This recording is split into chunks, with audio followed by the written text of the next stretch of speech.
Salamlar, hər birinizi xoş gördük. Bugün sizlə bir yerdə 9 Mart buraxılış imtahanında şagirdləri üçün düşən riyaziyyat suallarının birinci hissəsinə baxırıq. İlk suala baxaq. Deməli, birinci sualımız çox sadə sualdır. Deyir ki, ifadəsinin qiymətini tapın. Bu ifadəni sadələşdirmək lazımdır.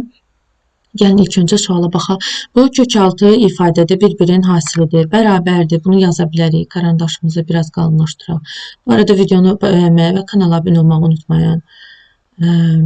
Kök altında A minus B və A plus B düsturu olaraq bunu görə bilərik. O zaman içəridə bunu A kvadratı çıxılsın B kvadratı kimi yazmaq olar. Yəni bunu yaza bilərik kök altında 11-in kvadratı çıxılsın kök altında 21-in kvadratı.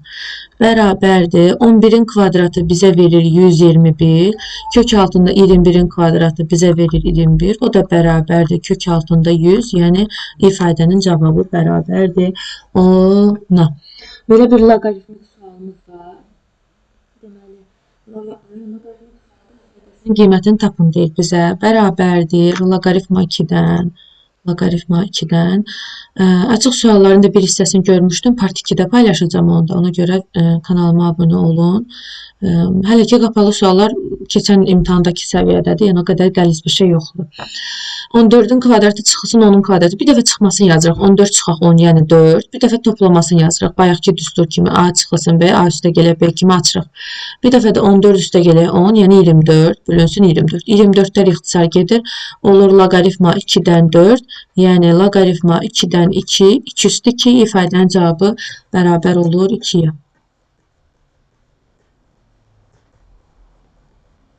Növbəti suallar oradadır.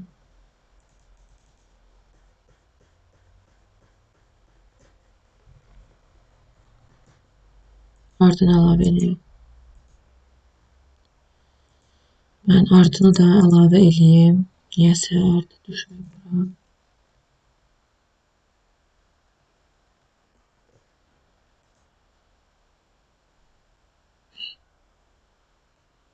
Hamısı əlavə olundu. Deməli, davam edirik. 2 perpendikulyar müstəvinin 2 dənə perpendikulyar müstəvinin. Demişdik ki, bu formada olan müstəvilərə biz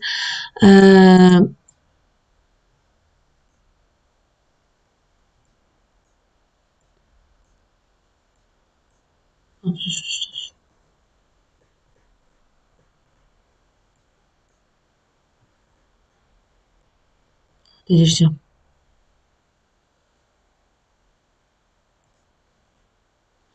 Deməli, 2 perpendikulyar müstəvidən danışır bizə.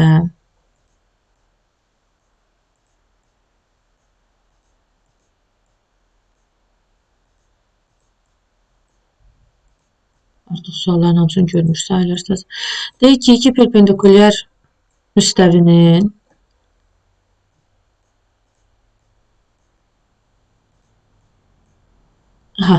iki perpendikulyar müstəvinin birindən 2 sm, digərindən 4 sm məsafədə yerləşir. Perpendikulyar müstəviləri biz belə bucaq olaraq da çəkə bilərdik. 2 dənə perpendikulyar müstəvi var 90 dərəcə. Bunları deyil, elə bir nöqtə var ki, bu nöqtədən deməli, bu nöqtədən müstəvilərin birinə qədər məsafə 2 sm-dir və məsafə deyəndə biz yenə perpendikulyarı düşünürdük. Burada yəni 90 dərəcə əmələ gətirir. Birinə qədər məsafə 2 sm-dir, digərinə qədər məsafə isə 4 sm-dir. Deməli, burada bir dənə düzbucaqlı fiqur yaranır. 4-dürsə 4-dür, 2-də 2-dir. Bizə deyir ki, nöqtədən bu müstəvilərin kəsişmə xəttinə qədər məsafəni bizdən soruşur. Həmən bu nöqtədən, bu qırmızı nöqtədən kəsməyə qədər məsafəni. Bu göylə göstərdiyim hissəni soruşur. Yazırıq, həmən hissənin kvadratı bərabərdir. 4-ün kvadratı 16, üstə gələ 2-nin kvadratı 4 bərabərdir 20. X bərabərdir kök altında 20, o da bərabərdir 2 kök altında 5, deməli məsafə 2 kök altında 5 imiş. Bu ifadəni vuruqlara ayırın deyir bizə. İfadəni vuruqlara ayırmaq üçün 5-i vuruq çıxardırıq və cavab olur 5 çıxılsın A. Bu qədər saydı. Növbəti sualımız.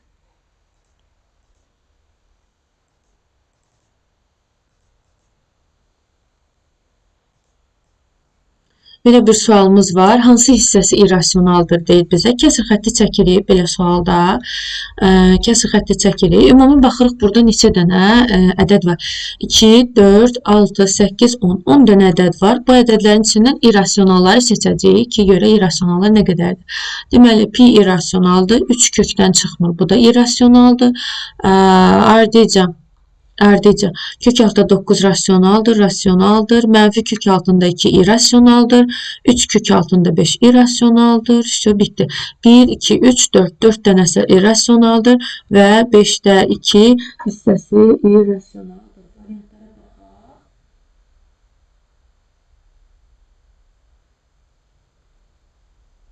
Kəsirdən verib, onluq kəsirdən 0,4 hissəsi irrasionaldır. Növbəti suala baxaq. A çıxılsın B deyil bu qədərdirsə və 6 dənədir. Gördüyüm qədəri ilə bu 6 dənədir. Və B çıxılsın deyir ki, baxılmayan ABB çoxluqları üçün A çıxılsın B-də 6 dənə element var, B çıxılsın A-da 4 dənə element var. Birləşmənin deyir ən kiçik qiymətini tapın deyir bizə. Burada birləşmədə ən kiçik qiymət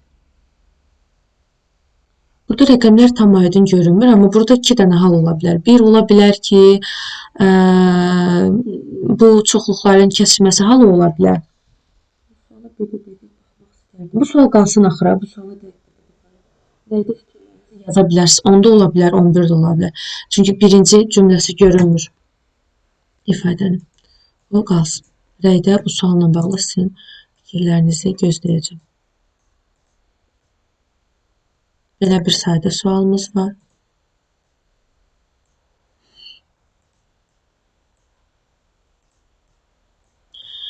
Deyir ki, bu şərtlə verilibsə A-3, 2 nöqtəsi hansı nöqtəyə keçər?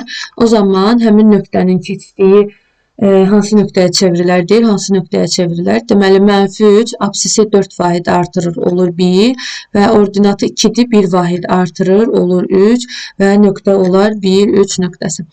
Ədədi silsiləsi verilib. Bu deyir, ədədi silsilədə y-ın qiymətini bizdən soruşur. Biz bilirik ki, ədədi silsilədə ortada qalan ədəd digər ədədlərin cəminin yarısına bərabərdir. Yəni, modulda 3 çıxılsın y bərabərdir. Yarısı y çıxılsın 2 ilə 6 çıxılsın y-ın cəminin yarısına. Burada y-lar islah olunur bir-birləri ilə. Qalır 3 çıxılsın y bərabərdir. -2 ilə 6 bizə verir 4. 4 bölünsün 2 olur 2. Deməli, 3 çıxılsın y modulda bərabərdir 2-yə. 3 çıxılsın y bir dəfə 2-yə bərabər ola bilər. 3 çıxılsın y bir dəfə deməli, 3 çıxılsın y bir dəfə -2-yə bərabər olar. Y bərabərdir 3-dən 2 çıxırıq 1, variantların birində 1 var və y bərabərdir 3-dən 2-ni toplayırıq 5, doğru cavab 1 və 5 olur.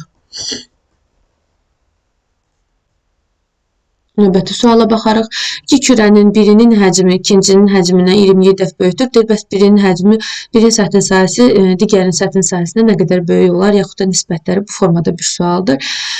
Həcmi digərindən 27 dəfə böyükdürsə, deməli, həmin kürənin xətti ölçüləri, yəni 27 bölü 1 nisbətindədirsə həcmi, deməli, bunun xətti ölçüləri 3-cü dərəcədən salırıq, 3-cü dərəcəyə salırıq, 3-cü dərəcədən 27 bölünsün 1, deməli, xətti ölçüləri 3 bölünsün 1 nisbətindədir.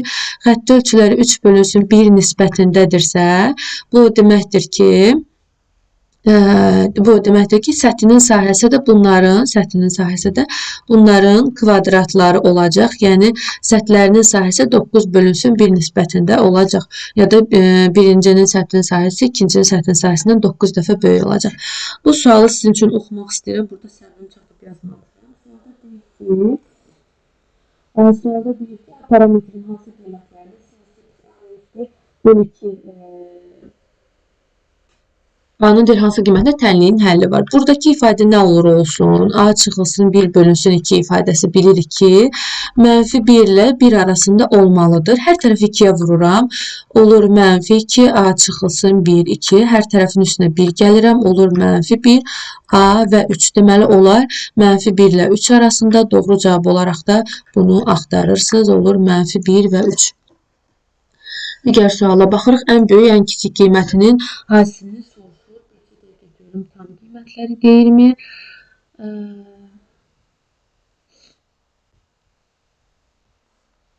Ən böyük və ən kiçik tam həllərin hansını bizdən soruşur? Bəli, bunun ən kiçik tam həlli, ən kiçik tam həlli səhv yazırdım az qalsın, -5-dir. Ən böyük tam həlli isə 5-dir. O zaman onların da hasili bərabər olar -25-ə. Diaqonallarının sayı 9 olan çoxbucaqlının tərəflərinin sayını bizdən soruşur. Biz bilirik ki, ümumi diaqonallarının sayı verilibsə, n vurulsun, n çıxılsın, 3 bölünsün 2 ümumi diaqonalların sayıdır və bu 9-a bərabərdir. O zaman n vurulsun, n çıxılsın, 3 bərabərdir. 9-u 2-yə vuruq, 18. N-in hansı qiymətində bu mümkündür? 6 qiymətində mümkündür ki, 6 çıxılsın, 3 də bizə 18-i versin. Deməli, söhbət 6 bucaqlıdan gedir. Suallarımız bu qədər. Bir neçə açıq suallar da var məndə. Avtomobilin sürəti var. Burada bu suallar var. Bu sualları da indi part 2-də paylaşacağım sizlə. Hələlik videonu bəyənməyi, kanala abunə olmağı unutmayın. Növbəti izahlarda görüşənədək sağ olun.